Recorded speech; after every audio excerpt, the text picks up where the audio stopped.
Hey Bees, I'm Marie from Humblebee and Me, and today we are making this beautiful Aurora Borealis cold processed soap. I've only been lucky enough to see Aurora Borealis, or the Northern Lights, in person once.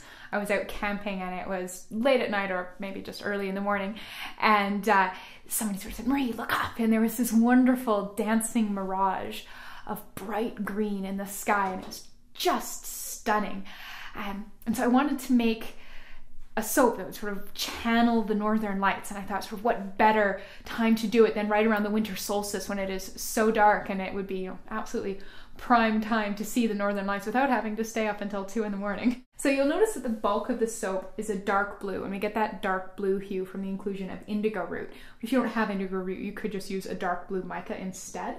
And then we have some lovely sort of swirls, dancing swirls of purple and green. And so we'll be using purple and green micas to color the soap batter like this. So what I did is I sort of poured a base of quite liquid blue and then poured the green and the purple bits heavily enough that they, as you can see, splashed through the surface of the soap and started making swirls and sort of interacting with one another. And that's where I was really trying to get the, the great big moving ribbons of the Northern Lights that you see in just those absolutely iconic photographs. I capped it off with a bit more blue. I waited too long. I didn't want this top blue part to completely sploosh in, but I didn't want it to be a completely level layer either, so I waited a little bit too long and we got a pretty level line there, which is, sort of not what I wanted, but it still looks pretty good. So maybe if you're trying this yourself, don't wait 10 minutes like I did, maybe wait 5. But yeah, I'm so happy with how these turned out. And I did leave them unscented because to me, the Northern Lights don't really smell like much of anything other than sort of, well, maybe cold night air. If you wanted it to be, you could maybe do some camphor and a touch of something like birch tar to give it a little hint of smokiness. But I'm not a huge fan of smoky soaps. I find that I kind of never really end up using them. I end up mostly giving them away to the men in my life who really, really like smoky soaps. So I chose to leave mine unscented, but you can certainly play with that if that's something you want to do. We will be working a bit warm in order to make sure that our batter is liquidy enough to really get those big swooshy pores that we need. But this really is not a hard soap to make, and the batter fat balance is designed to be much more workable than sort of the more typical one that I use. It has a higher percentage of hard fats like tallow and shea butter. But yeah, I had so much fun making the soap and I can't wait to share it with you. So let's dive in. So before we dive in, I just want to go over everything that I've got here. So these are our fats, and they have obviously been melted together, and they're just a little on the warm side. They're not quite at room temperature, just the pot just feels a little bit warm. And here we have our lye solution. We've got our immersion blender. Have a couple extra containers to divide out to do 2 of the colors. Some extra spatulas, our soap mold, a sieve for dusting the mica at the end, and a roll of paper towels because these things always come in useful. For our pigments, we have pre-distributed them in some extra olive oil. So this here is Indigo. This is a mica from Humblebee, soft amethyst. And this is a combination of a mica from TKB called China Jade and just a touch of chromium green oxide so that it's just a little bit greener. You can see when it gets moving again, it's got a really lovely shimmery green going on there. And then some white kaolin clay. So we can set aside the things we're not going to need right away, clear our workspace. The first thing I'm going to do is add our clay, and I have added it to the lye water before we get started, but hey, why don't we add it to the oils first this time around, and then we're going to blend that in.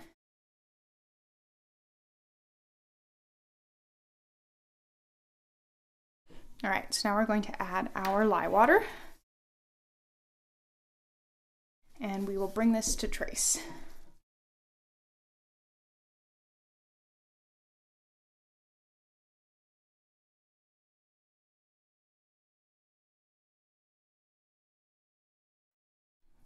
All right, we're ready to divide this up now. So we have 2 containers here, and then the third one is just going to be our pot. So here we're going for maybe 25%, 25%, and 50%. The big bunch is going to be the night sky, and then these smaller amounts are going to be the streaks of the northern lights. So we'll have a green one and some purple ones, and then the rest will be indigo.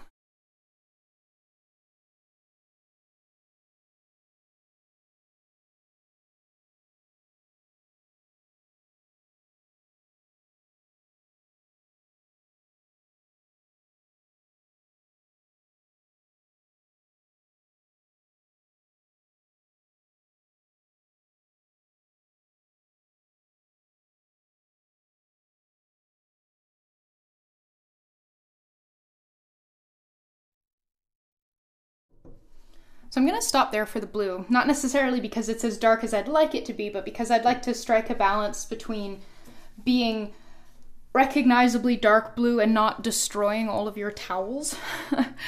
So here's our mold. This is, as you can see, it's just a rectangular loaf mold from Crafter's Choice. I got it from Windy Point here in Calgary. So we're going to start with blue here. Almost all of it. So that mold's maybe 70% full. And now we're going to do sort of our lines of the northern lights, the ribbons. So I'm trying to pour with enough weight that it actually breaks the surface a little bit. It's like that one, more so than that one. So make sure you're actually pulling a good amount of batter through so that there's some weight behind it.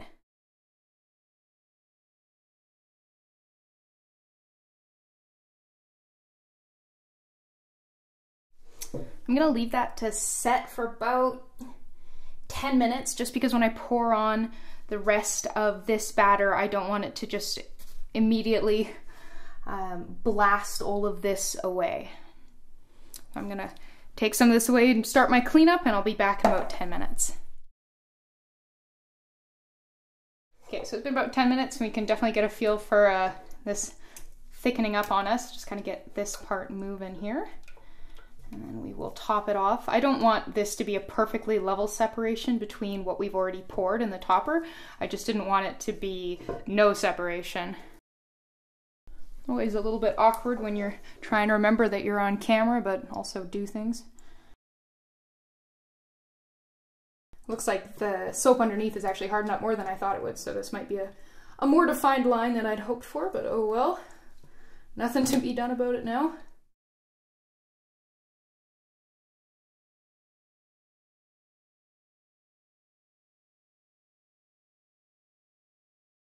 To top it off, we're going to dust it with some of this beautiful sapphire mica from Humblebee.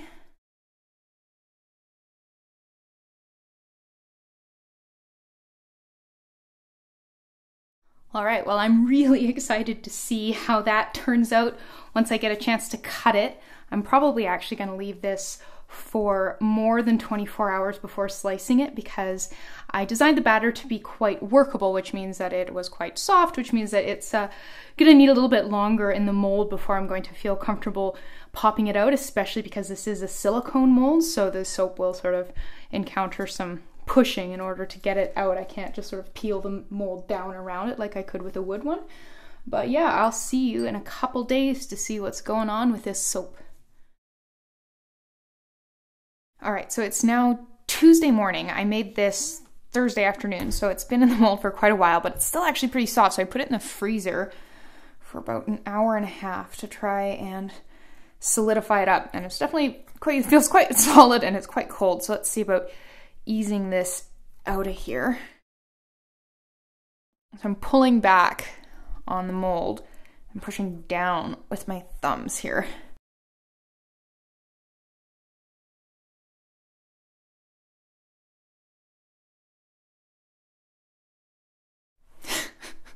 Probably should have wiped the mold off before I got in there. As you can see, it actually came out pretty smoothly. Make sure if you're using a knife, you use just a dull butter knife. This piece of tape is from me using a sharper knife and it just going straight through the mold. Definitely see it's still really soft. I kind of have to polish that up once it's a little firmer here. I'm so excited to see how the inside of these bars turned out. So let's portion this out here.